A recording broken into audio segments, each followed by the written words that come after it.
आपण भोसला मिलिटरी स्कूलला करतो आहे ती मिक्स डाळ। ही बघा, कुठेही तेल आपण वापरलेलं नाही आहे, बिना तेलाचं आपण डाळ फुटते आहे। तेलाची गरज आहे फुटायला। असं वाटतच नाही की त्याच्यात तेल विदाऊट तेलाचं डाळ केली आणि ती डाळ खूप अतिशय सुंदर झालेली। चवीत काही फरक वाटतो काहीच नाही, एकदम जशी रेग्युलर आहे तशी। म्हणजे खरंच तेलाची गरज आहे का? नाही, काही वाटत नाही, पण असं वाटतही नाही त्याच्यात तेलच नाही आहे। तुम्हाला रोज किती तेल लागतं? आम्हाला एका डाळीसाठी 3-3.5 लिटर तेल लागतं। आज आपण 3 ते 3.5 किलो तेल वाचवलं आहे आणि प्लस 10 किलो खोबऱ्याचा आपण वापर केलेला आहे। म्हणजे 70 ते 80 रुपयाच्या तेलामध्ये आज आपण आपली डाळ घेतो आहे आणि हेल्थ वाचवली ते तर बोनस आहे। आणि किती लोकांचं जेवण बनवतो आता आपल्या इथे कमीत कमी 400-450 लोकांचं जेवण आज तयार होतं, ते पण सुट्टे असल्यामुळे। आणि आज 400 लोकांच्या जेवणाची डाळ आपण 80 रुपयात बनवलेली आहे। धन्यवाद धन्यवाद थँक्यू आज अजून आम्ही नवीन पदार्थ तुमच्याकडनं शिकणार आहोत। धन्यवाद।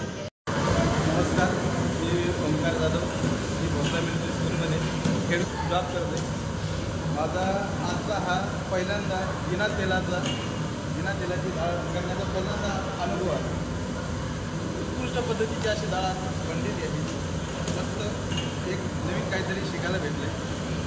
याच्यात अजून पण थोडं खोबऱ्याच्या कुटामुळं जास्त चव आलेली, की आम्ही याच्या आधी कधी टाकलेली नाही। नवीन प्रसंग घडला आहे, खूप चांगलं वाटतं। Thank you so much. तुम्हाला वाटतं जरा असं आपण जेवण बनवत राहिलो तर त्यात मुलांचा पण फायदा आहे? आज 25-50 वर्षानंतर ते जे घडतील ते पण डेफिनेटली, आणि तुमच्या घरातही तुम्ही असं चालू कराल कुकिंग?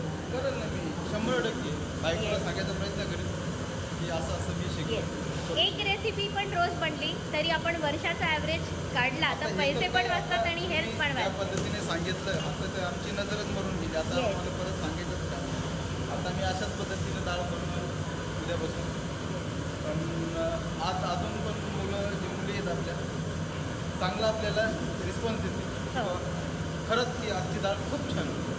Thank you so much. आणि तुम्ही इथले हेड कुक असून एवढं वर्षापासून तुम्ही या फील्डमध्ये असूनही तुम्ही आमचं ऐकून घेतलं आणि हे करण्याची तयारी दाखवली, त्याबद्दल तुमचे खूप खूप धन्यवाद। तुमचं पण मनापासून धन्यवाद की तुम्ही आज आम्हाला ही चांगली रेसिपी सांगितली, त्यामुळे तुमचं पण मनापासून थँक्यू सो मच।